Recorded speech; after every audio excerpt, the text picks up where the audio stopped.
All right, we are going live. Great, thank you.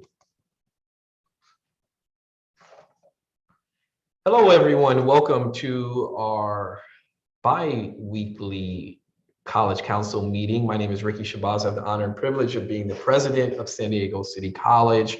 College Council is the highest level of governance at our wonderful college, where leaders of the various constituency groups come to talk about governance, policy, procedure, and a host of other matters that involve running and providing leadership to our great college. We have a number of people who are still coming into our meeting, and so we want to give it a couple of seconds as we have a number of new folks. Again, my name is Ricky Shabazz. If you desire to have an agenda item on College Council, you can put forth a request a number of different ways. Specifically, you can email Janelli in the president's office. And Janelli, I want to thank you for all of the leadership you provide in our meeting notes, which we're going to have meeting notes to approve. Folks who would like to put forth an agenda item can also reach out to the leaders of the constituency groups I'm going to introduce momentarily. And we are very excited that we have a new member of our leadership team, although she's not new to the college. Dr. Maria Jose Zeldon Perez was elected as the acting president of the Academic Senate. And I hesitated because we've had a number of acting as Masa. Congratulations to him as he's ascended his dean role. And I believe it looks like Maria Jose has joined us, as well as Victoria. Good to see you, our student government president. I think we have the folks who need to be here are here. It's good to see you all. Certainly, we would love to be in person. And in fact, I'm going to talk about that a little later, that we are excited to be bringing people back to campus. Certainly, there have been people on campus throughout the pandemic. Folks are teaching their classes this spring. But beginning next week, we will be in person 3 days a week, and moving into March, we'll be in person as close to as we were prior to the pandemic. And we'll talk about that a little later. I would like to begin with roll call. Paul let me know that he had a conflict, but we have Tilly Chavez, the Vice President of Instruction. Present. Robbie, Chair of Institutional Technology Council. Present. Caesar, Information Officer. Present. Jocelyn, Supervisory Representative. Present. Nadia, President of the Chair's Cabinet. Present. Susan, Dean of Institutional Effectiveness and Chair of IMPROC. Present. Masa, Administrative Representative. Present. Victoria, our President of the Associated Student Government. Present. John, Vice President of Administrative Services. Present. Marciano, Vice President of Student Services. Present. Janelli. Sean, President of Classified Senate. Present. And as I introduced and want to welcome in her official capacity as the interim president of the Academic Senate, Maria Jose. Presente. Thank you for joining us. If we could take a motion, well, before I get into the motion, again, folks that are watching live via YouTube, these are the leaders of our wonderful college. If you desire to have a conversation about anything, the governance of the college, you have an idea you would like to present to Academic Senate or the College Council or one of our committees, these would be the folks that you would work with to do so. We always welcome discussions here at College Council. You can either email Janelli in the president's office, or you can reach out to one of these amazing individuals who I just introduced. If I could take a motion to approve the meeting notes from the December 14th meeting. And again, thank you, Janelli, for what you do. Looks like Jocelyn has her hand up. I assume, Jocelyn, you're motioning? No, I have a question before we motion regarding the minutes. Absolutely. We have. I'm sorry. The discussion, if you have corrections, we probably should do it after a motion, and then we Okay. can discuss, and then we can get whatever corrections to Janelle, and we can improve with the corrections. Sounds good. Just trying to brush up on my Robert's rule of doing things. I am by no means an expert at that. Okay, well, with that being said, I'll motion. Okay, thank you, Jocelyn. Is there a second? I'll second. I Ricky. second. Okay, well, I heard Robbie. Thank you, Maria Jose. Is there discussion, Jocelyn, about the meeting notes? So under the section, I believe it's 4, where it said that an evaluator position is to be hired. That position has been filled and is hired. We had a transfer, Patricia Pugnier, to the evaluation, so there's no open position needing to be filled. So that correction can be made.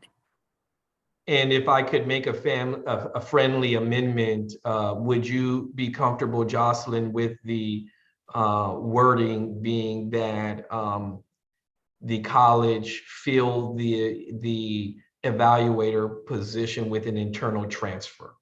Yes. I don't think the name is necessary in this case. Would Yes. that be okay, Jocelyn? Yes. Okay. Any other discussion around the meeting notes? With that being said, in the friendly amendment or the corrections in this case, the updates and the corrections, thank you, Jocelyn. If we could use the reaction button, which is the happy face at the bottom of your screen, green being that you approve the meeting notes, red being that you disapprove, and or if you would like to abstain, you can unmute yourself and state so for the record. Looks like the meeting notes pass. Thank you, everyone. Update on the student services reorg, and in this case, it actually is going to be a motion for approval. This will technically be like the third review of this. And so I'll turn it over to our Vice President of Student Services, Marciano. Hello, everyone. Thank you. So what we have before College Council today is our Student Services reorg structure proposal that has gone through the governance, shared governance process of the college. It has had 2 readings at Student Services Council, 2 readings at Academic Senate. Yesterday, the Academic Senate voted 19-2 in support of the proposal. SPA has had a reading and a vote and passed unanimously, and Classified Senate took a reading and a vote at their last meeting, and it was passed unanimously there as well.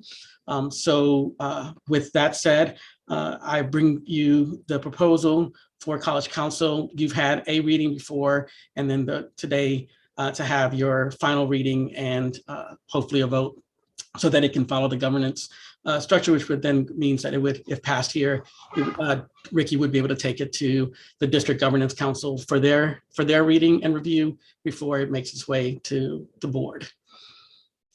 So go ahead, Marciano.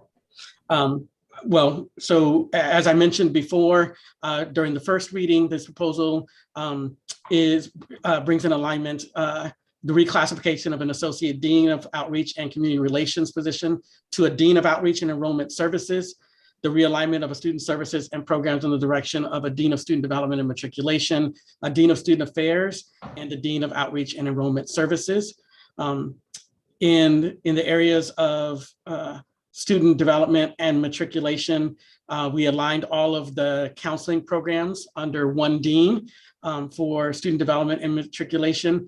So it included adding CalWorks and evaluations remained in counseling where it was before, adding EOPS to that area, but then we moved other areas from it, which included admissions and records, veterans, and the Upper Bound program.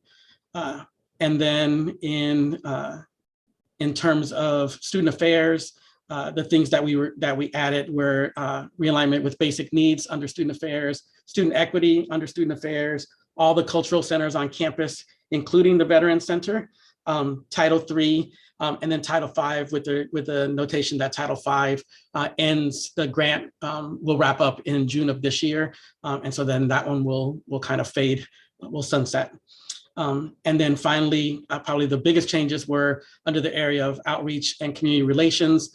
Again, with the proposal to make that position a full dean of outreach and enrollment services, with things like admissions and records, financial aid, off-campus programs, community partnerships, middle college outreach, and upper bound being under that dean.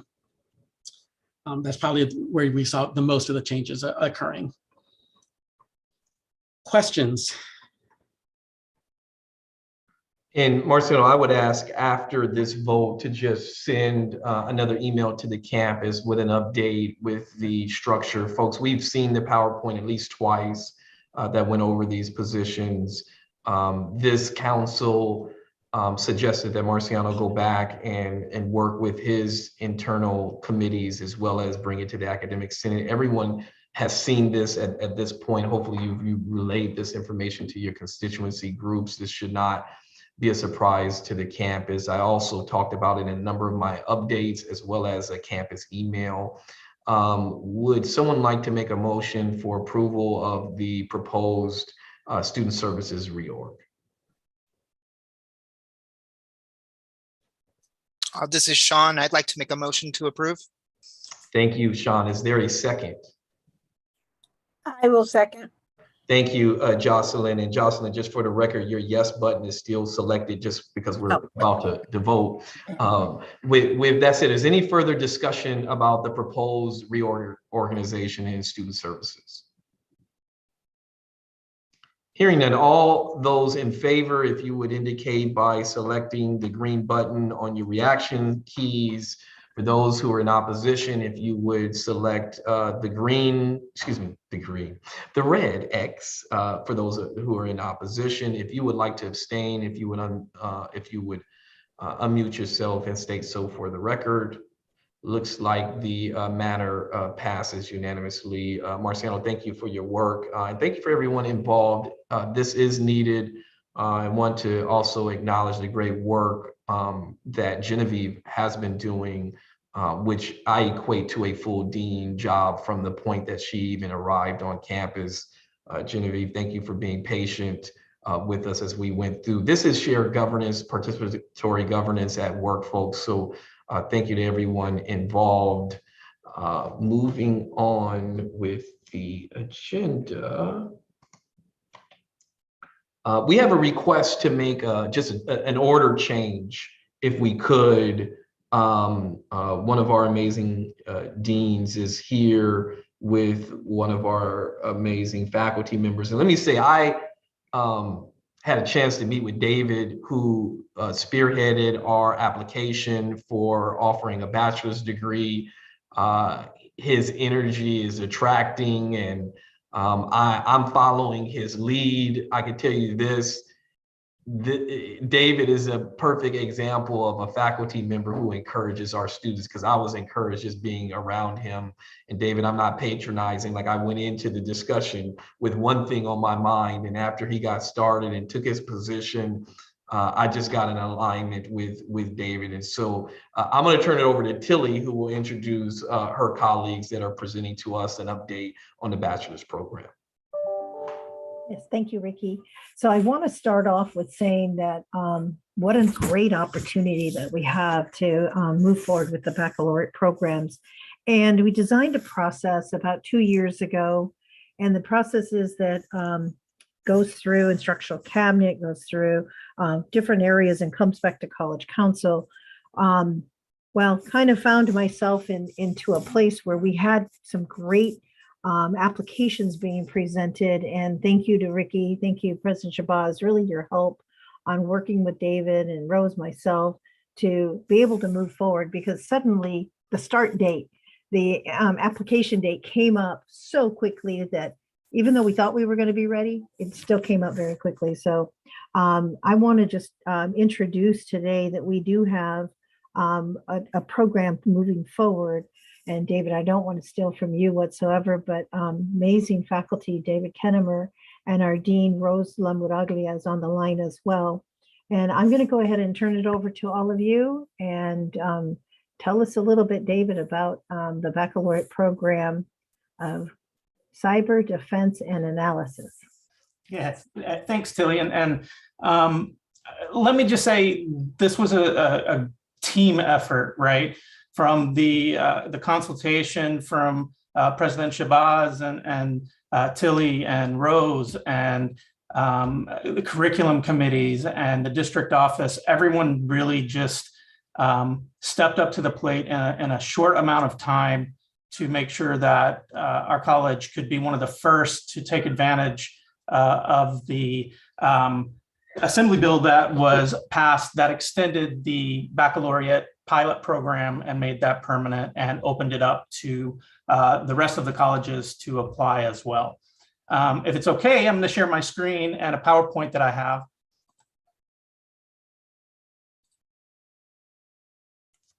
Stand by, David. No worries. All right, you should be able to share. Thank you.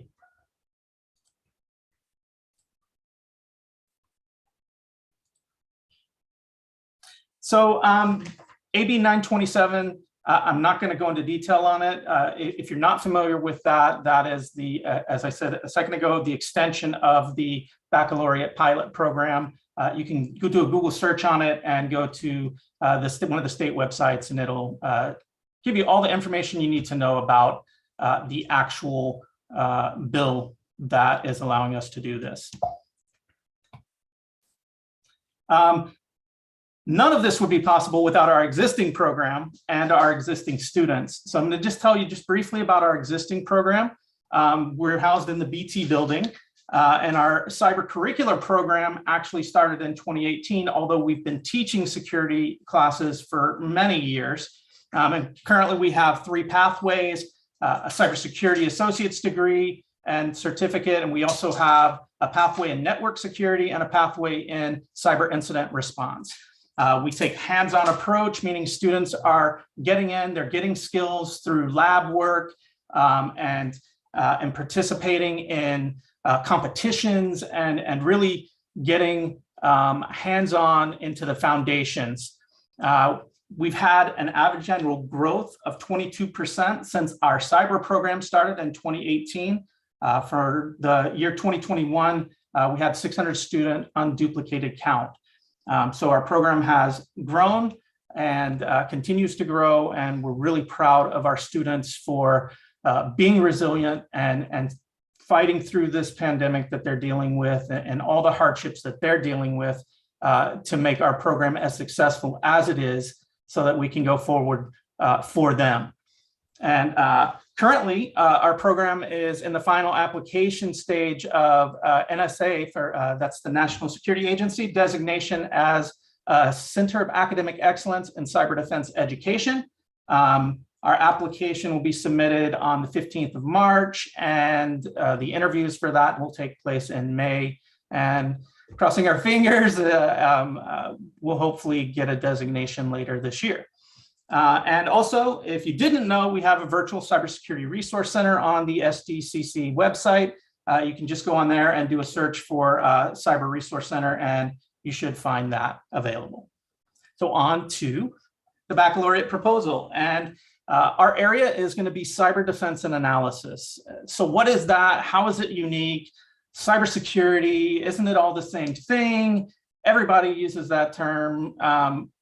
So what is it? So it's going to give students job-ready skills for real-time defensive cyber operations. And what does that mean to you? That means where cybersecurity are solutions. So you know, antivirus, firewalls, policies and procedures, the governance side and the controls. The cyber defensive operations, which is where we're focused, is the ability to identify when your systems are being attacked, to mitigate that damage, and to recover your systems and data.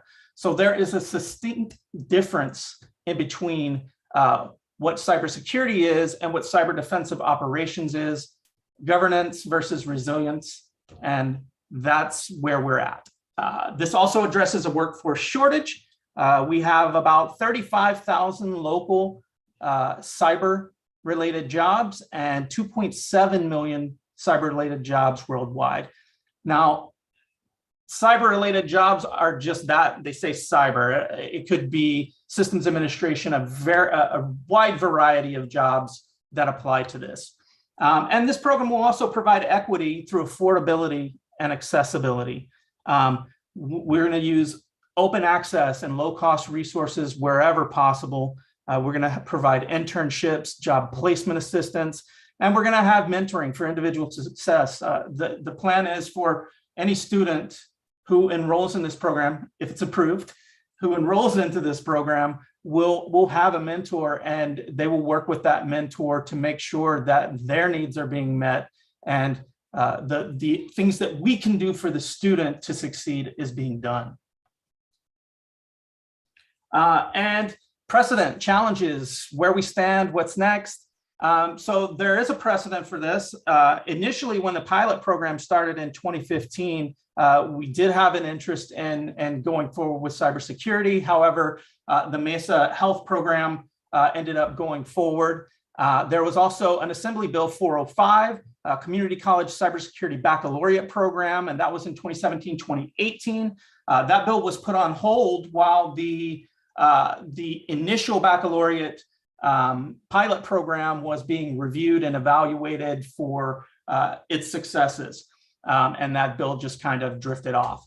So another area that we're looking at is non-duplication, right? We can't be duplicative of a program in the UC or the CSU.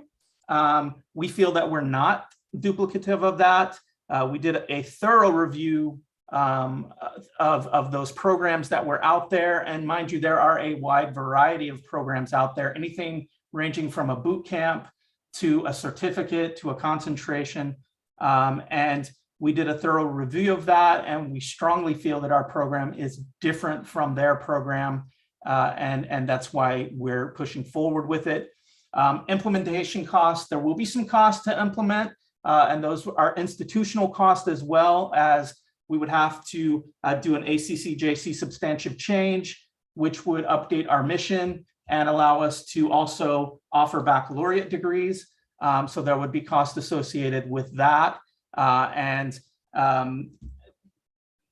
Again, that's something that would be reviewed with all the programs on what they need to support this. The good thing is we have infrastructure in place already. As you know, our sister college, Mesa, has their baccalaureate program. The infrastructure throughout the district is in place to support a baccalaureate program already. So that will save us there in that area. We plan to pay for this with our existing funds, and the program will hopefully help pay for itself as well. Our application is submitted. As Tilly said, we had a very tight deadline. They notified us right at winter break that we had until January 15th to submit our application if we wanted to get in on this first cycle. And so we scrambled and we did that with some challenges, but we were able to overcome those and get those in place. The fight, there will be a rebuttal from the UC and the CSU. They will have objections to this, just like they did with every pilot program. I found out through the process that plan on that, they certainly objected to all of the pilot programs, and those colleges had to fight for those programs to get them to go. I'm sure you haven't missed the news. It's cyber something every day in the news, and I'm sure that's not lost on the UCs in the States. So they're going to want to know what we're going to do that's different from what they may be planning or maybe what they already do. Notification of decision. We don't know much about the evaluation and the review process outside of what the legislation says. There haven't been any guidelines, any directions that have been passed down that says, you know, you'll be evaluated on this date, or you'll have a chance to do this or that. It simply just said your notification of decision will be 5/31/22. We assume that we'll have an opportunity, if there's any questions, to address those questions and present our case. And that's pretty much it for this presentation. If you have any questions, I'm happy to address those the best I can. Our contact information's in there. You guys should all have the slideshow that was submitted. So, we also submitted an administrative plan with our application that kind of goes into a little more detail about how the programs are governed and how we plan to implement the program. And I hope it didn't take too much time. So any questions or anything, I'm happy to answer those. Great job, David. And again, I want to just echo our appreciation for the entire team who worked on this. And you did a great job of staying in that presentation window. Tilly, were you going to add something?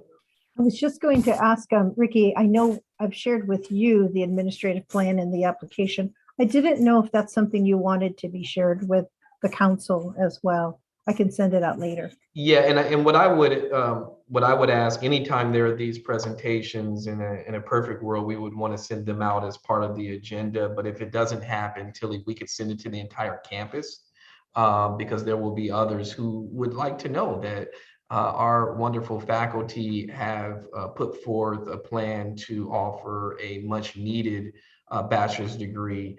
I want to echo something that David said, and that is there will be disagreement between the University of California, Cal State, and I think more so at the Cal State level than the UC because of something called the master plan. If you all haven't had a chance to review the master plan for education for the state of California, it is a document that is rooted in structures that may have been appropriate for the 1960s, but are certainly outdated for 2022. And one of them has to do with who can offer bachelor's, master's, or doctorate degrees. We know that many of our faculty teach at the CSU and UC already, so this notion of quality is debunked by the fact that many of our community college students transfer and do better at the CSU than students who start as a freshman. There is no legitimate reason why a community college shouldn't offer a bachelor's degree, particularly in subjects where there are high demand careers that the CSU or UC cannot keep pace with. And so I just wanted to add that David and those who did the work have my full support. And in full honesty, I went in to the meeting with the goal of talking David out of submitting the application because of what David described as the UC-CSU challenging just about every one of these. And in full transparency, there are variations of cybersecurity in the CSU and UC, but David has done a wonderful job, and those who worked on it, with carving out a niche within cybersecurity that warrants us offering a bachelor's degree. The other thing that I would say is that we have other programs that I would hope are also considering submitting an application. A couple that come to mind is our certificate working with the homeless in the mayor's office. There was a press release or an article that just came out. There's a huge need there. So hopefully Corinne and those who are working on that program would consider. And then our AIR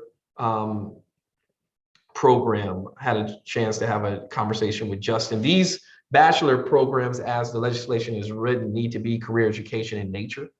And so that's one of the caveats, if you will, to being able to offer these. But again, David, I commend you and your spirit in which you went forward with this. Any questions for David? I didn't know if Rose wanted to jump in at all. Rose.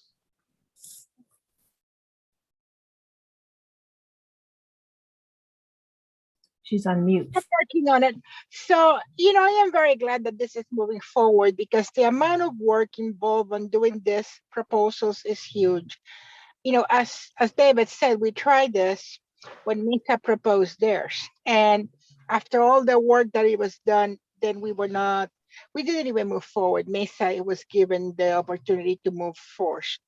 One thing that is to our advantage this time is that from Region 10, David is the only program proposing. Everybody else decided to wait. And if you're the only one, you have a better chance of being selected.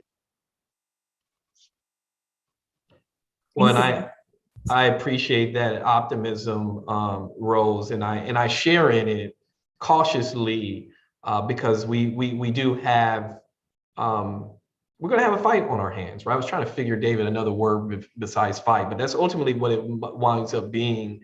And you know, in our state, the UC and the CSU, unfortunately, have been provided a platform of bureaucracy to tell community colleges what they can and cannot do. And so as someone who's been very critical of the California Master Plan, and let me be clear, I'm a product of both the CSU and the UC. This is not about the quality of their education.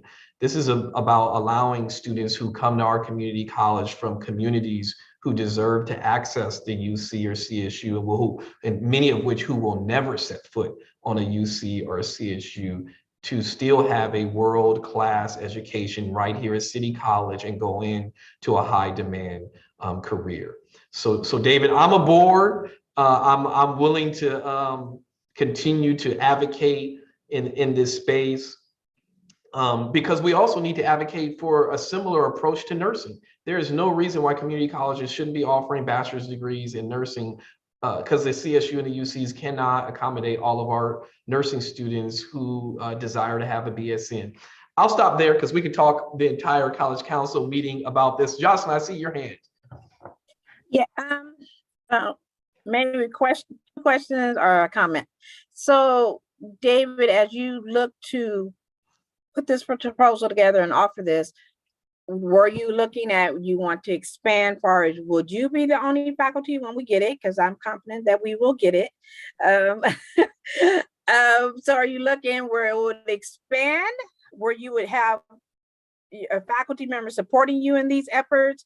Or is this you, you know, offering all the classes, teaching all the classes, and and how many units are required for this degree?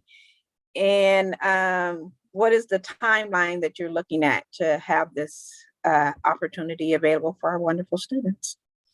Sure. So the administrative plan, Janelli sent that out with the agenda and stuff this morning. So you guys should all have a copy of the administrative plan that we submitted. And through that goes a list of kind of the courses and the requirements all follow ACCJC and everything that we need. It's 120 units total. And students would be required to complete either our associate's or a similar associate's degree that transfers into our program. And then they would, similar to how Mesa does it, they would then apply to our baccalaureate program from there. Again, this is just the rough plan. Further discussions with all the constituencies would take place to make any final decisions on how all that will work, because there's an admissions process and all of those that go into that counseling. Everyone will need to be brought in and throw their hand in to get this off and running if we are selected. However, this was just the initial step to it. That administrative plan, I don't plan to be the only person teaching that. We do have other faculty, mostly in the adjunct area, but we do have some other faculty who are qualified to teach some of those courses. We did identify probably needing an additional 1.5 FTE to get the program going. But that again is something to be determined a little bit later on down the road. Timeline, if we are, again, cautiously optimistic should be the approach. If we are selected, we would theoretically be notified by May 31st. And then we would jump on the bandwagon of getting the substantive change done and getting our curriculum in place. I'm not exactly sure how long the ACCJC part would take to make those changes, whether it takes 6 months, whether it takes a year or longer. We would theoretically, because we have an existing program, which I believe is a requirement of the legislation, you have to have that existing program in place, and you also have to maintain that. We have graduates, So we do have people who would be interested in coming in and joining that program. I would love to say 2023 fall, let's do it. I think that's really aggressive, but I think we have, with the infrastructure already being in place, a lot of policies and procedures with financial aid, with the admissions processes, with all those things in place, I think we'll have a relatively easy time to get that stuff going. I'm just not sure how long the accreditation process will take, the mission change, all of that. So we could be looking at 2024 as well.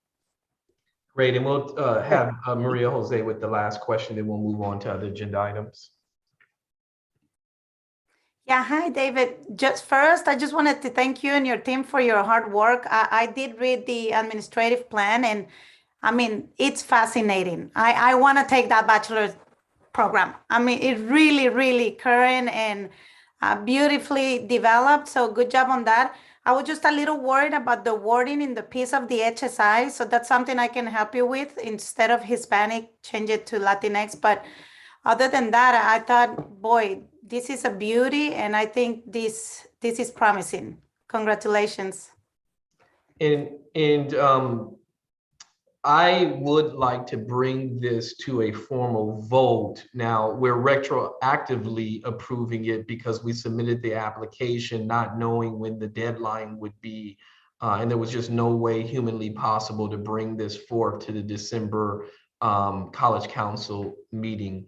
I was assured that David did go through the academic side process, the Senate and the curriculum. And so we had confidence in supporting the submission with that knowledge. And so if we could make if someone was willing to make a motion for approval of City College moving forward with a cybersecurity bachelor's program. So Ricky, if I can just clarify that piece of the Academic Senate, they created a work group within the curriculum to do that. And that's who the representing body from Academic Senate was. I'm just making sure that everybody understands that. The Academic Senate had created a work group to work with the baccalaureate students programs. Great, thank you, Tilly. Mhm. Someone like to make a motion for approval? Before we do that, I just want to clarify, just because I'm new in this role and Nadia is here. So the Academic Senate was involved in working with this?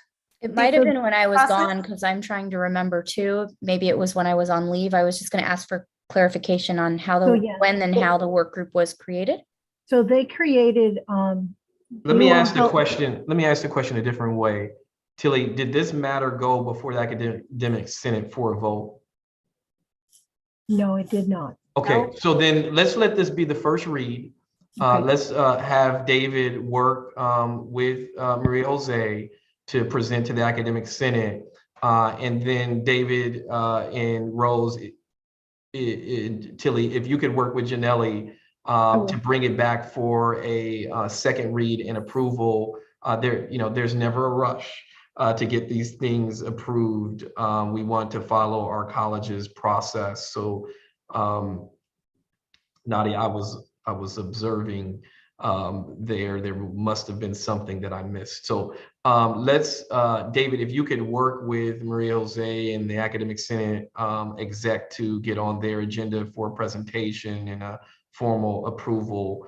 And if you could, I would also, just so we're all on the same page, David, if you could work with Sean and Jocelyn, because the program is going to require classified support, supervisor support, and they should be knowledgeable, right? The whole college should be on board and knowledgeable about what we would potentially be embarking on. So if you wouldn't mind working with all three of those constituency groups to present, and then work with Janelli once you have your timeline to come back for a formal vote. We won't trouble you for another PowerPoint, other than we'll probably just send it back out again. If we could do that, I'd appreciate it. Okay. Sounds good. Thank you, David. Yeah, thank you, David. Enjoy the rest of your day. We will go back to item 4, which is an update on enrollment. I believe, Tilly, you're going to provide that update, and while Tilly is bringing up the PowerPoint, let me commend our great college from every area, classified professionals, facilities people, faculty, supervisors, our wonderful deans and managers, our vice presidents, folks. We are leading a college during a pandemic. And so before we go over the data, let me say that I very rarely in the last 2 years have pressed Tilly over sections and numbers and that sort of thing. What I am most worried about is everyone's well-being, and that includes our wonderful colleagues as well as our students. Now, coming out of this, we are going to have to be very strategic and intentional about how we re-engage those students who have stopped out, and how we continue to do outreach to our community to highlight the wonderful programs at our college. So I just wanted to do that brief commercial, if you will, before we go into the actual data. Tilly? Thank you. And I'm trying to share. I don't know if someone can give me sharing rights. You should have access to share. Thank you. And Ricky, I'll go to the screen with the data first, if that's okay. Absolutely.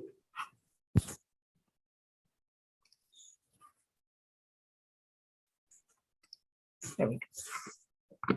Just making sure you can see that. So For some reason, Tilly, it is too big. When you had the PowerPoint down, then the whole slide fit into it. Better? Much better. Okay. Sorry about that. Yeah, I couldn't see the top either. So this is for the week, this week, actually. Thank you to Ricky that I was able to grab this data today and not the end of the week, for the week of the 14th. This is typically information that I also will share with our constituency groups, just so that other people know that. I usually will also share it with the chairs and the deans once I receive that. They don't come together when I do my enrollment report, but as you can see, we're at the top of city.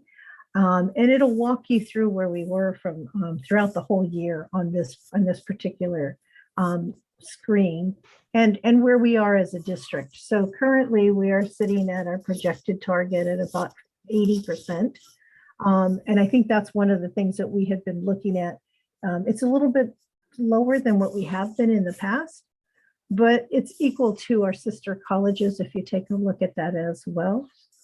So we're hanging in there the best we can. I think we did a really great job in our intersession, as we typically do. And spring just always seems to be a little bit more difficult. And I think this year was a little, well, I'm going to just use our president's words. We are in a pandemic, and in a pandemic, everything seems to change every semester, every year. Who knew that Omicron would hit us so hard and making changes? I think that making the changes that we have of coming back more staggered next week has been very helpful as well.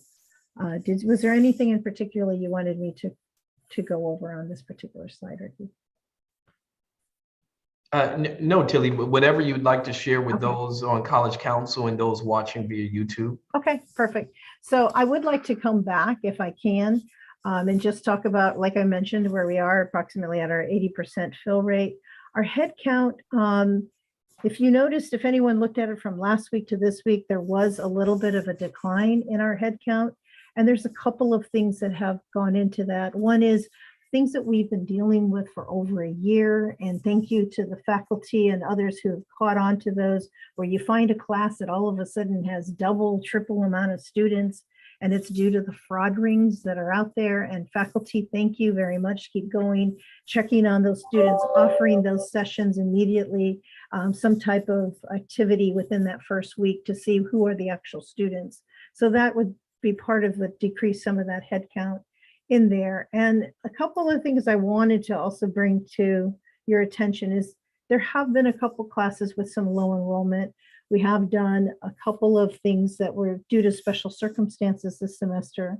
Not something we typically do. We have some single digit classes that are out there, and those are due to several different reasons. Some of them could be we're trying to meet the workload of a contract faculty. They really tried hard to offer maybe a face-to-face class. Face-to-face classes may have had a lot more enrollment until all of a sudden the vaccination requirement. Remember that for students happened a week, like the first week in January. So they had to scramble and try to figure out what else they could do. And so some of those are some of the reasons for that workload. I just wanted to bring that to everyone's attention on that piece of it, and then see if there's any questions about the enrollment data presented today. Questions, thoughts?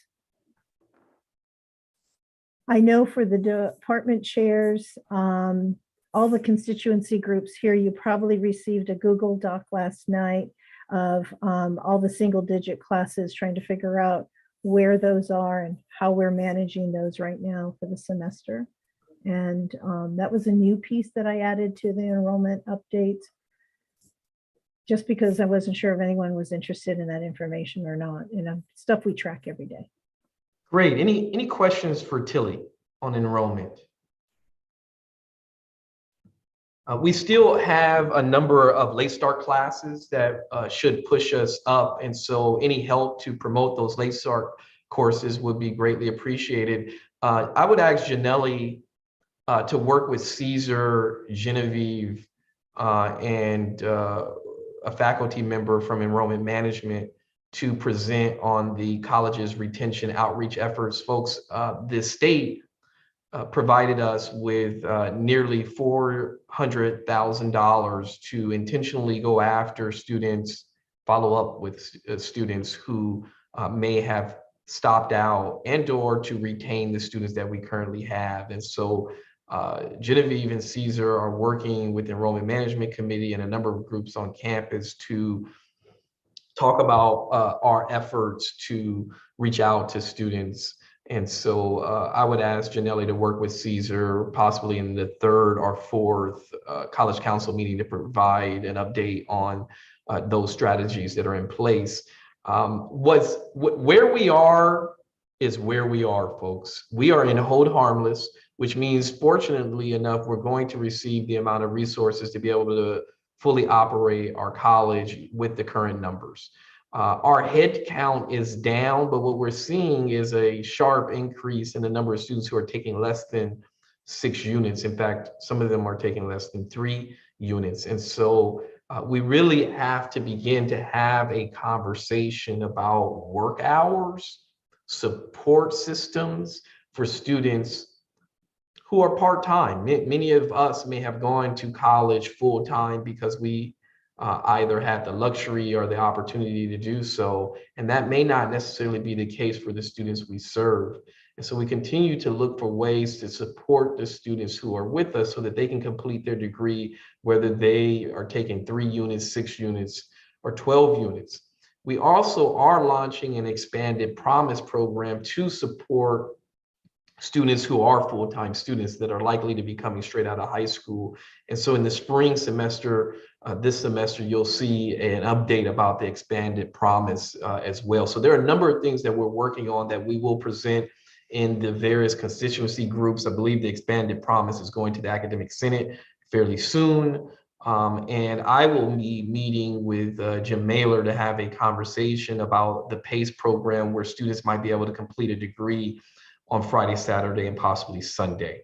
So there are a number of things that are underway, but the reality is that the large majority of the students we serve are part-time students. And we really have to ask ourselves, is our college, are our programs, are our services set up to serve part-time students? And I would gather today, the answer to that question would be maybe.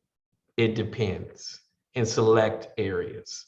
And so we are going to be engaging in that discussion as a college, as we have been the last couple of years. But we're looking to come out of this pandemic as it transitions into an endemic and see how we can continue to serve our campus. Certainly, Jocelyn, you'll be able to ask that question when we have the discussion. Did you want to unmute yourself and ask the question, Jocelyn? Well, I didn't know, should I wait till the very end, or is this an opportunity right now, being that Always, this is your college. This is college council. You can always ask a question, Jocelyn. Okay. So, and this is on behalf of SPA members. So we're in discussion about returning to campus, and I know it happens on the 22nd of this month, right? That someone's already been there, but for seeing students face to face. So with that being said, we want to make sure that the college as a whole do not forget the past 2 years, that we've done an amazing job with offering online services in the remote modality, and that those don't get set aside, that we offer the opportunity not for only in person, but remote. So how do we do that, and how do we get there to serve our students? So the question is asked, are we returning, and this could be individual, or we're asking about instructional as well. Are we returning on the 22nd, the 3 days, as the district said, or are we turning 2 days, or, you know, every area is different, but just ensuring that it's still in place, the opportunity to have remote, maybe it's a Monday or a Friday. What is your take on it as our president? So I'm going to appreciate the question, Jocelyn, and I'm going to answer it. In retrospect, we probably could have made this an agenda item, which it should have been, because now we're about to full on take on another agenda item. I'm going to be meeting with Caesar either tomorrow or Thursday and providing a campus update. And Caesar, is this a good time for you to share that slide that you were putting together? It is. Let me pull it up. Because I kind of anticipated after putting together the agenda that somebody might have this question. So thank you, Jocelyn, for being the person who had it, because we love questions. Because if you have a question, that means there are other folks maybe watching on YouTube or in your area that may have the same question. And as Caesar gets the PowerPoint slide up, he's going to share.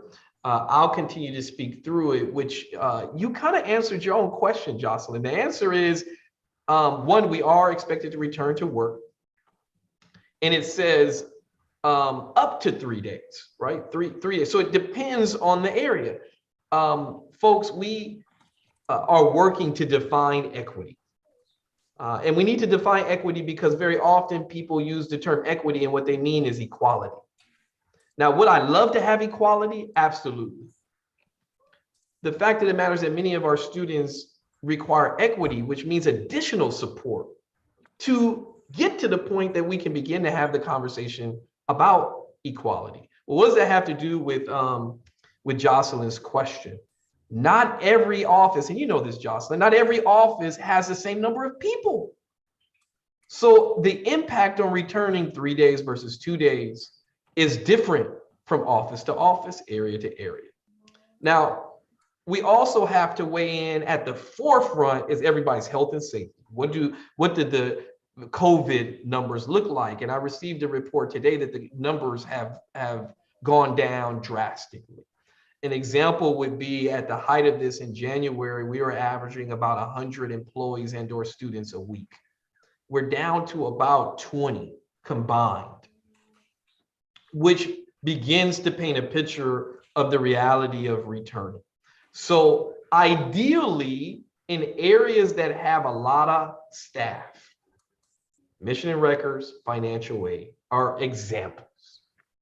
Ideally, we'd like a staggered 2-day-a-week schedule to limit the number of people in the office at the same time.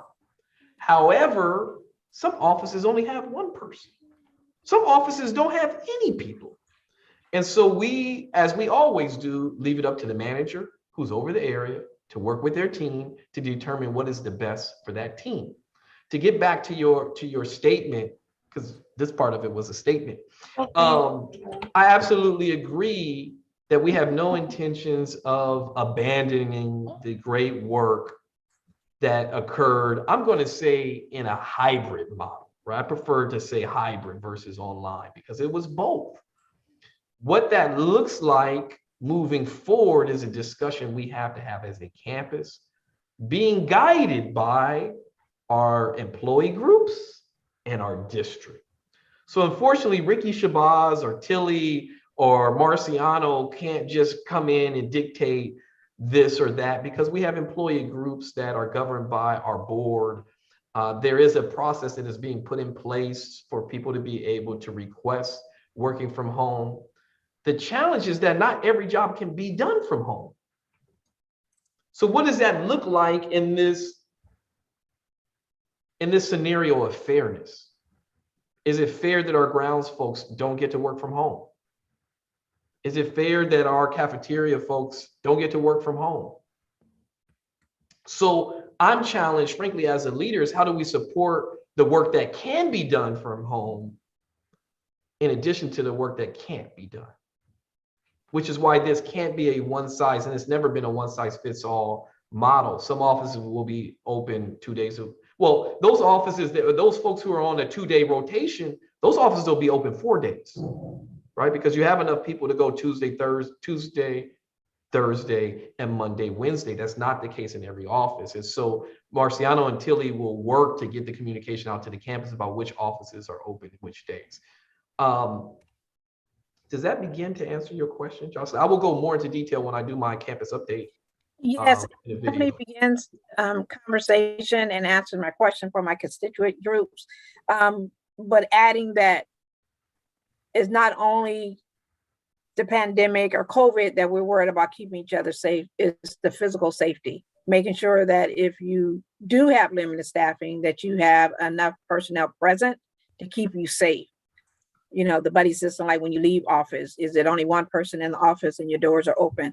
So that is definitely a high concern for everyone, not just the COVID, but the physical space of safety. So Absolutely. keeping that.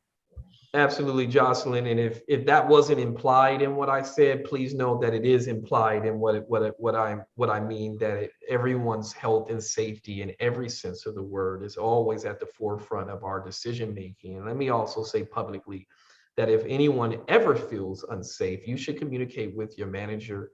And there are processes in place to have you escorted to and from your parking space. We are in downtown. We know that presents its challenges and opportunities. We know we have neighbors who we support, but who sometimes we need to hold accountable for keeping the safety of our everyone, our students, our community at the forefront of every single thing we do.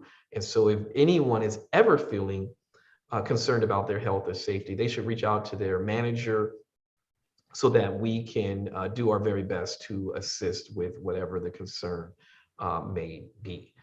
I support people being able to work from home, but let me also say this. Many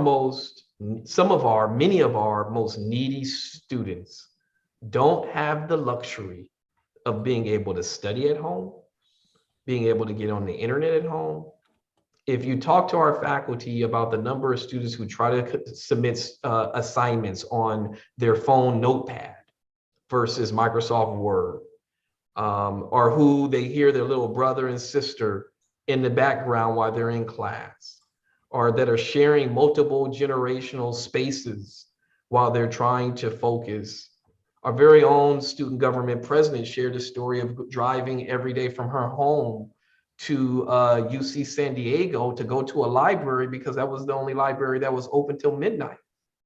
And hopefully Victoria doesn't mind me sharing that having to wait till her mother came home to watch her little brothers and sisters so that she can then go have some quiet space to take, her biology labs and other courses that she's taking. So folks, I just want to remind us of the social justice piece of work, the work that we do. We were never intended to be a fully online college, nor do we desire to be a fully online college.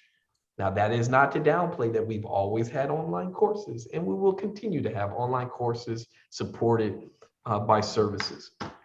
This will be on the next agenda. And I apologize that it wasn't, but I get over ambitious with these agendas, but it came up. Thank you, Jocelyn, for having the courage to bring that up. Any questions about anything I said about the campus reopening? I just really want to say thank you very much. I really appreciate it, and my constituents that are listening, I know they appreciate the support that college does provide, and we look forward to having a further discussion. Yes, this will be a discussion probably for the rest of our life. I mean, we are having to reimagine what community colleges look like. We're having to reimagine what our work looks like. We're having to reimagine what supporting each other, supporting our students, supporting our communities look like. And we don't have all the answers. Sometimes we're going to try things, they're not going to work. We're going to say, you know what, that didn't work. Let's pivot and go a different direction. Speaking of pivoting, I'm going to pivot to the vice presidents to provide an update on hiring. You all should have received an email with the hiring memos from Janelli to the members of College Council. They will then go out to the entire campus after this meeting. Marciano, just because you appear first in my window, do you mind going first and then popcorn it over to Tilly, please? We're just doing updates. Is that what you were just saying? Sorry. We're on number 5, update on hiring. So I mentioned that we sent out earlier today or before this meeting, the hiring memo for student services. There are currently 15 positions that are listed on the hiring memo, including the new director of financial aid, the new director of admissions and records, dean of student affairs, dean of student development and matriculation. We have some categorical programs that had vacancies that were funded by categorical funding, including EOPS, that includes some positions. So those are on there. But in total, for this upcoming, in the next, I would say, several months, we're going to be looking to hire about 15 vacancies in student services. And those are all on there, including where they are in recruitment, if they're already posted or waiting to be posted. You'll see them on the vacancy sheet.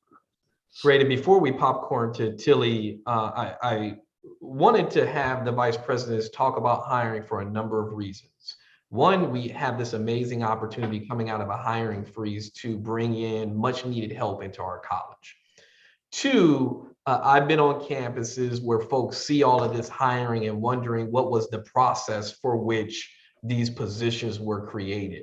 And so, Marciano, if you wouldn't mind talking very briefly, high level, on the processes in which you communicate with your constituency groups, your related councils, and GFR versus GFU hiring. Yeah, so in Student Services Council, we would talk about any hiring vacancies that we have.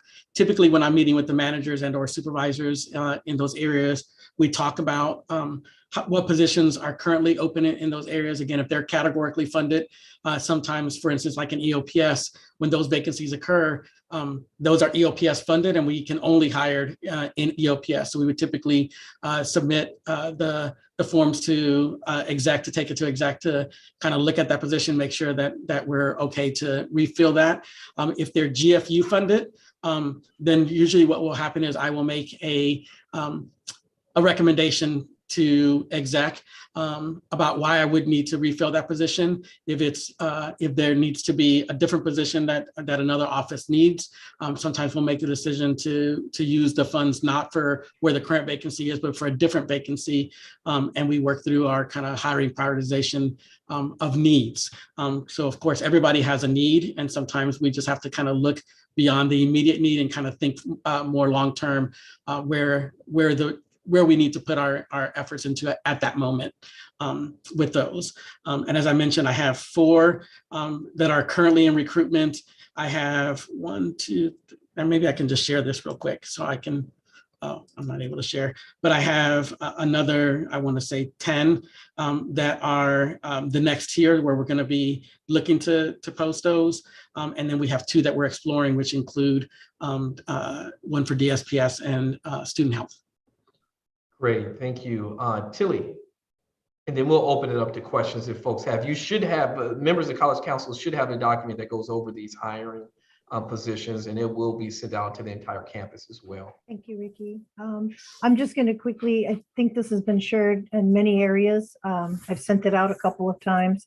And just really the basis is to say that we have about 13 positions here that are in green. Green means that they are in recruitment, either hopefully already or we're on our way there. And I don't know if it's maybe a little too small for you. I'll make it a little bigger. Perfect. Okay. And so you can see that a lot of these are faculty positions. I'll come back into how that happens and where they occur. 9 and 10 our ILT chemistry. We have a classified position there, somebody retired. 10 is one off of restricted funds, which is really our HERF dollars. Then waiting to see when I can get another retirement to fill those. The Chicano and Chicano studies, HERF and Black studies on 11 and 12 are very similar with HERF dollars.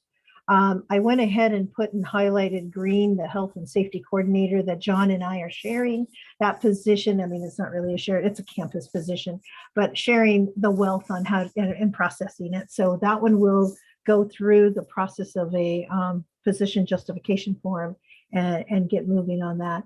I did have the KSDS head engineer on here. I put it back in yellow, and for yellow on our is really researching it where we are. I apologize to those who probably felt that we were moving forward. I had to pull back on this one and put it in research. We do have some teals. So let me just say for all of these in these colors here in instruction, the intention is that they will all get hired at some point in time, but they get hired based on vacancies. So I'm not going to go through the entire form with you, but what I do want to is hang on with me as I scroll all the way down on moving to different in instruction is we get a faculty hiring prioritization list. And this is created by our department chairs, a process that they have, which I've been working with them, and so is Marciano, and really we're going to help to enhance the process. And as you can see, we can have that the first top 15 positions are in a color of green, blue, or yellow, and the intention is to go ahead and have them move forward. I do want to share that there are 2 positions that were not on that list. One was the machine technology, which was a leftover from the previous list, only had and has no contract faculty for 2 years in it. And then the Native American Studies, which our president has outlined over and over of our land acknowledgement and how that is tied with that. There's one added piece that I did want to share here. This last line, Ricky, if you don't mind, I just want to embrace this piece in it. It's important to note as a contract faculty is hired in instructional or non-instructional, if the expectation is that the adjunct reduction occur in that discipline. I just wanted to bring that forward. So we have quite a few positions that are already in recruitment. I don't want to take too much time. If people have questions, they can write to me from that memo. It's already gone forward from instructional cabinet chairs, deans. I think I've shared it with all of you. Well, very well done, Tilly. Any questions about the hiring? Just know that in Senate, there was a question from one of our senators about when or if this list would be sent out on the DL, or how faculty outside of the process or meetings like this could see it. Yeah, so that is an interesting question, because when you say the list, so what Marciano and Tilly just shared was the hiring memo, which they should have shared with their respective councils and committees. I think what they were referring to is a list of order of faculty hires, and I can't remember in the past if it's come out on the DL, but there was a question about that, so people might be wanting that information. Yeah, no, thanks, Nadia. And that list, Tilly, correct me if I'm wrong, is included in your hiring memo. It is, and that was shared with all the chairs and the deans. So chairs are welcome to share that with their constituencies. Okay. That's what it's there for. Okay. Yeah, and so we traditionally would not send a DL list of what positions we're going to hire for the entire college, because we're always hiring and they're in various stages of hiring. But certainly I have an expectation that the vice presidents share with their committees and their constituency groups what their processes are in the hiring. Caesar is working on a single flyer that has all of the vacancies on it. That, Nadia, will go out to the campus that shows all of the positions that we're hiring as soon as Caesar can compile that on a single document, because Robbie, I believe, and his team are going to lead efforts to start offering info sessions for the campus. You know, there is a great resignation going on in our country. And so we've got to use different techniques to generate information. Matter of fact, we're going to shoot a video, a hiring video, to say how neat it is to work at City College with all of you amazing people. But Nadia, to your question, and as Tilly has outlined, the hiring memos will go out to the entire campus. It'll have those documents on it. Anytime you all receive information in your respective committees, please share it with your constituency groups. Jocelyn. So my question is, I really didn't see any classified, or I could have overlooked it. So I don't know what areas it falls under, but classified professionals, I saw 2 SPA, but say like, and I'm just going to throw it out there, we're in the research office. So as you know, we lost Jesse, so I still have to advocate for, is there ever going to be opportunity? You do not have to advocate for a replacement for the research department. I don't know, I just don't feel right saying replacement for Jesse. Jesse was such a big part of our campus, but I know what you mean, Jocelyn. Yes. I don't know, Caesar, can we give Marciano share rights so he can share the same way that Tilly just shared, please? Stand by. I'm and yes, and Jocelyn, on behalf of my constituent group. So yes, Jocelyn, but Jocelyn, you are in Student Services Council. Did you not see the hiring? This is the first time you're seeing this? In this format, I would say yes. I have not seen this format, and okay, I could have been absent. Marciano, show Jocelyn your classified folks, please. So they're on here. Sorry, let me make sure that. So we've got the research associate position is here. And then we have the technicians positions for EOPS, as well as the Student Equity Center are here. And those are both classified positions. We've got a basic needs coordinator position that's coming up. And we've got some case manager positions that are coming up. Wonderful. And you all should have received this document on this committee, or this council rather. Okay, Marciano, stop sharing if you could. So this actually kind of proves why we are doing this hiring memo, because every group is going to be looking for their group on the hiring list, right? And then some people are counting how many of this and how many of that. Folks, we have limited resources and needs that extend the resources that we have, but I commend the vice presidents for taking this on to do a better job of communicating what positions we're going to be hiring. And so all of you have the memo.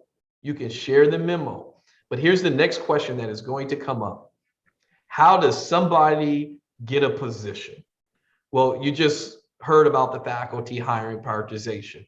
There is one in concept for classified, but it doesn't work the same. And so what we've resolved in doing is that if you need a position, it should be in program review. It should be in your supervisor's annual plan.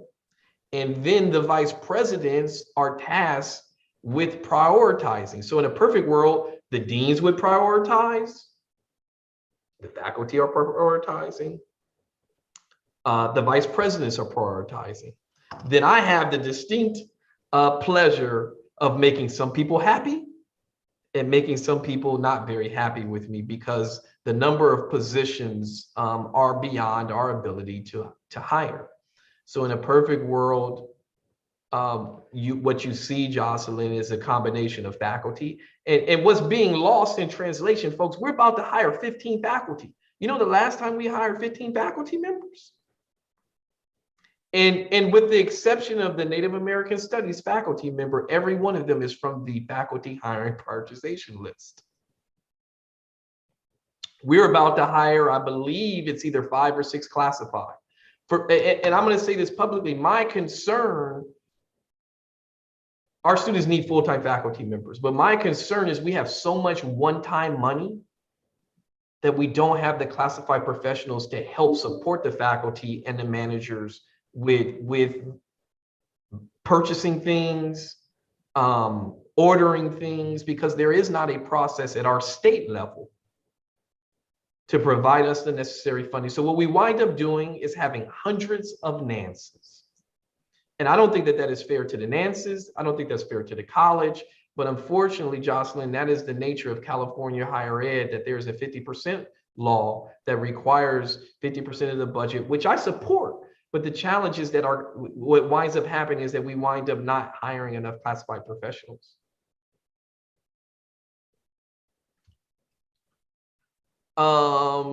We have one of our great equity and social justice champions with us, Rafael Alvarez, who you see we borrowed in our president's priorities, the creating a learning culture based on equity and social justice. We have an amazing opportunity to acknowledge one of our students who is with us, who is a MESA student. And so if I could, in the interest of time, I'd like to turn it over to our director of our MESA Math, Engineering, Science Achievement Program, of which I had the honor of directing at one point in my career, not here at City, but at another place. Rafael Alvarez, would you do us the honor of introducing your student and providing us some background? Dr. Shabazz, thank you for the very kind introduction, and hello to everyone. Honored to be a part of this college council, and especially so for this opportunity, this recognition. And I can tell you, we'd love to have this recognition weekly or monthly, every meeting, but it's only every so often that we have this. And this is a recognition of a star now, superstar, but she is a rising star. Her future looks so bright, and she's transferring this fall in computer science. So very proud of her for that. So she's a role model now, and she's going to continue to be that role model in the future. But this recognition really, it stems from an award, national award by the League for Innovation in the Community College, and very prestigious award. There's only two that are given. One, and they're both student awards. Student Technology Champion Award is one of them. There's a second that escapes my memory right now. It's another Student Technology type award. There's only two across the whole country from the League for Innovation in the Community College. And I'll tell you, to be nominated for this is recognition, but then to be selected. And I had the honor and privilege, and in fact, I have a responsibility. When you have an individual like this young lady, this young rising scholar, come, and through City College, I might add, through City College, dream big, as Dr. Shabazz says, dream big. This is dreaming big. And I felt it a responsibility to nominate this very, very talented, gifted, and rising. It's like a shooting star right now, presently at City, on her way to big things. And just before I introduce her, what do you do when you're offered 6 internships for this summer? She's offered 6 internships. That's the level she's working, never seen before. Well, what do? And you're a MESA creator? Yes, you negotiate, you use self-advocacy, and you create for yourself a year-long professional development plan. In spring, Northrop Grumman Co-op. In the summer, second summer back with PayPal, summer internship. In the fall, when she transfers, yes, another co-op, now with Disney. That's the plan. And with that as an introduction, it is my honor to present to you the 2021-2022 Technology Champion Award recipient from the League for Innovation in the Community College, none other than the amazing Miss Jeanette Mayo. What an honor to present to you, to our college council and our college community. Miss Jeanette, the floor is yours. Yeah, thank you so much. I feel honored to be here, just to be a student at the school and to hear all of the great speakers. It really shows that you guys care so much about your students and the success of the campus and the students in general. I really don't think I could have done it without the amazing faculty here at San Diego City College, the amount of support that you guys give both to your students and the effort that you guys put in to make sure that you ensure success and give, a chance at a very successful education, both to everybody here on campus, is very noticeable. I mean, we all appreciate you guys. Seriously, just wanted to add that note. I mean, we love the work that you guys appreciate all the work that you guys put in And that's not just from me, it's from a lot of students here at City College. So we're really grateful, and I'm really grateful to receive this award. Just to let you know, yeah, I couldn't have done it without any of you guys, the amount of effort that you guys put in to make this a melting pot of opportunities for us to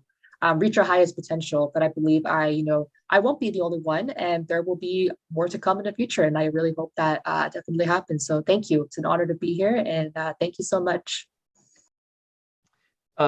Jeanette, it is so good to see you. It's interesting enough that it feels like we just met the other day. We were having a discussion. Congratulations on this honor. Let me ask you this question. Is there anything that the college could do to show our appreciation and to honor you for this amazing acknowledgement that you've received? If there was one thing, what would it be? You're muted. You're muted. I'm sorry. No worries. Yeah, I'll be completely honest. I'm not quite sure how to answer that question, because I think not just for me, the best thing you could do for students is just to do, I think everything, what you guys have been doing is ensuring to do your best to make the environment here at San Diego City College a melting pot of opportunities, the same way that Rafael has done, for me and for his Mesa students, which you guys have already have. Just allowing that accessibility to students and providing all of these pathways for students. And I think making that possible, the way you guys are setting up these meetings now to ensure that everything is, going well both through the pandemic, I think that's honestly the best thing you guys could do for students like me. And I've, seen that. And because of that, I feel like I've been able to be very successful. And with that, yeah, I'd say that is my answer to. So I'm going to press you a little bit, folks. That's leadership right there, right? She's on the line with the college president. She's talking about her fellow colleagues, her fellow students. But I'm going to press you a little bit. Is there anything we can do for you? For me, if you had one thing that we could do for you, what would it be? Oh man, for me, I think I would say, I'm very, very happy with how I'm being received now, being here, just a thank you, receiving this thank you just from you, that acknowledgement from you, and everybody here as well, just being present. That in itself, that recognition, that acknowledgement that you're doing good, that is something a lot of students, or just me, I do know you want to hear from me specifically. And yeah, I'll admit, just hearing that from you, that does mean a lot. It does mean a lot. It means a lot. And words of encouragement and just that thank you for doing what you're doing, and you're doing great. You're on the right track. That feels good. And I'm not just saying that to, to fill in as a fill-in answer. I genuinely mean that words like that mean a lot, especially coming from people like you guys in positions that you guys are. It really does. Well, thank you. And again, that's leadership, folks. But I'm going to do something that I was hoping to get some help with. But since I didn't get the help that I was looking for, I'm going to ask that Raphael work with John Parker, and we're going to send you $500 because I don't know about you, but when I was a college student, I wonder sometimes when a blessing would come. And I just want this college to continue to be a blessing for you. And I agree with Raphael that you have a great future. So John Parker is going to figure out how to either send you a Visa gift card or a check for $500 because your college education is already paying off for you. So keep us in mind. Don't forget about San Diego City College. And again, thank you and congratulations for your huge accomplishments. I'm going to have to try to get us moving forward. Folks, we do this thing where we send somebody some energy. And so we go like this, and then we can't be there with you. So we just want to send you a little City College love. Moving ahead, I've worked with Robbie. We're going to table the land acknowledgement into the next meeting. So Janelli, if you can work with Robbie, there'll be some further updates. Thought it was important to address Jocelyn's question about returning, even though it wasn't on the agenda. So Robbie, thank you for allowing us to move your item. It is Black History Month. And I want to be clear that Black History Month is not only for our students. When we have these cultural events, it's equally important that we celebrate our wonderful City College colleagues. And so Adon is going to provide us an overview, then I'm going to provide an update on something that we're doing for the closing ceremony of Black History Month. Adon? And I haven't forgot about you, Masa. Hello, everyone. Thank you for the invitation. Can I use, yeah, perfect. Thank you, Caesar. Let me share my screen real quick. All right, so yeah, so again, thank you very much for having me here to talk a little about Black History Month. I think at City College, we really want to highlight different student experiences, lived experiences through identity-specific celebrations. We really want to validate our students' multiple identities because really these identities influence the way that the students show up to our campus. And as Dr. Chavez mentioned, we also want to ensure that this is a celebration also of our own community, including students, faculty, and staff, because it is the way that our students are being impacted by the pandemic. Our faculty and staff as well are being impacted by the pandemic. And so we want to make sure that everyone is included in these experiences. So even though we do have these identity-specific celebrations, whether it's a week or a month, we also want to remind ourselves that we know that, but we want to support we want to be intentional in providing support throughout the year, right? That is not just everything happening in 1 week or 1 month or celebrations. So for Black History Month, you know, and again, you can use the QR code to access the Google Calendar that we created. Thanks to Caesar and Kim for their support in all of these events, marketing and stuff like that. And so you can access it there. And then over here, there's an array of events happening this month, some that are already taking place, some that will be taking place this week. I sent out an email reminder earlier today, but I wanted to highlight some that are happening next week just because of the holiday weekend. I want to make sure that we highlight these events next week. And again, as Dr. Chavez mentioned, the first event here is in terms of financial planning, right? And how do we create generational wealth, especially for our Black communities, in the way that for our faculty and staff, and being able to have this access through education. And so we have a great speaker. I had the opportunity to meet with him a couple of times. He's a great speaker, great person to talk to, and I can't wait to all of you hear from him. And then we also have some other folks like Terrence Stewart, who's going to be a great speaker to talk about his experience, not just as a Black person going through community college, but understanding more of how can we create communities of support for our students and better understanding our student identity so that we can provide the support.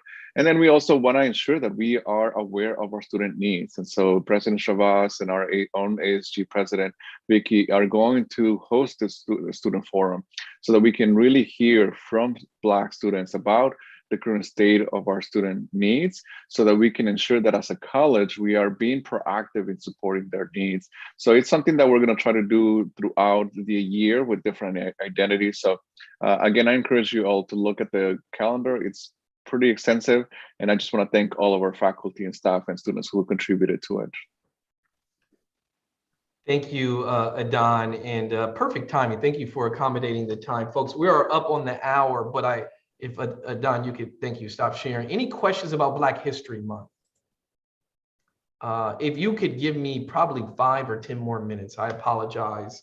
The other thing is I had a chance to visit Ghana with some students this past summer, and we plan to raffle off in the culminating event, which is some sort of a gathering with students and City College colleagues. We'll raffle off 2 shirts from Ghana to employees. There were several events on that calendar that were targeting employees, the how to create generational wealth, the culminating event, because it's equally important that we support our City College colleagues who then in turn when they love our college, support our students in a positive way. So John Parker, for the culminating event, is identifying Black businesses in San Diego, and we're using $1,000 of foundation money to purchase $50 gift certificates to restaurants and barber shops and places that are in the community that will be available for our employees to win as prizes in the culminating event, along with those prizes will be open to anyone who come to the culminating event, in addition to the 2 shirts from Ghana. So thank you, Adon, and everyone in the diversity committee for putting on wonderful events. We have events going across the campus, various departments, world cultures. Everyone has come together to put together an amazing Black History Month. I'm going to turn over to Tilly real quick to do the matter involving Masa that we need to capture in the meeting notes. Thank you, Ricky, and thank you, Masa, for being here today.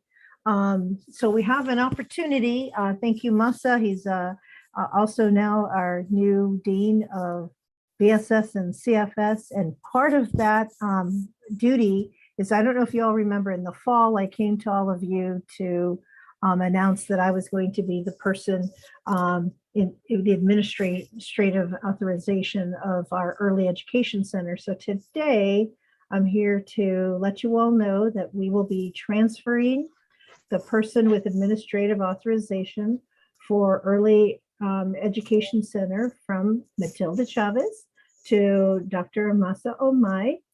And this is our new permanent dean. Masa, did you want to add anything to that? No, thank you. And as you know, the paperwork is quite a work, but I'm getting it done. And thank you. Yeah. And the purpose is, for anyone that's really wondering, is we needed to have it noted in the minutes of the college council so that Masa can take that with his paperwork to move forward. So thank you for being our new administrator. Thank you. And I saw Maria Jose's question, and I would ask, well, I'll work with Marciano to ensure that we send out the virtual background. Caesar, maybe you can send out the virtual background to the entire campus along with the Black History Month calendar. I know it's going out a number of times, but if we can share that. And let me say, Kim kills it. I assume Kim designed the Black History Month. I mean, we've got the best designer on the planet, folks. So thank Kim as well for putting together an amazing design in support of our Black History Month activities. And Caesar, if you can send the calendar and the virtual background, that'd be great. Thank you. Folks, I want to thank you all for being here, whether you are on College Council or watching YouTube live. I want to also publicly apologize. I got over ambitious on the agenda because this is our first meeting. We hadn't met in a while. There are so many things going on and never enough time to convey. Thank you to Susan and her team for helping to plan our campus planning summit. I learned so much that we've got a lot of work to do in terms of communicating what things are occurring on campus. We are compiling your feedback. If you didn't attend the event, there'll be some other opportunities. Susan is going to be featured in the next College Council meeting, providing some updates on planning documents and facilities, events. Folks, I invite you to come to my open office hours if you have any questions or suggestions, or invite us to come to one of your department meetings. We love doing so. Had a chance to go into the field, I think, in January, and visit an archaeology site. This is your college. You have an opportunity to update your campus leadership and the great things that you all are doing. We're always looking for things to feature in our monthly updates. With that said, folks, we are over our time by 4 minutes. I thank you for staying. Enjoy the rest of your day. Good seeing you all. We'll do this again, same time, same place, and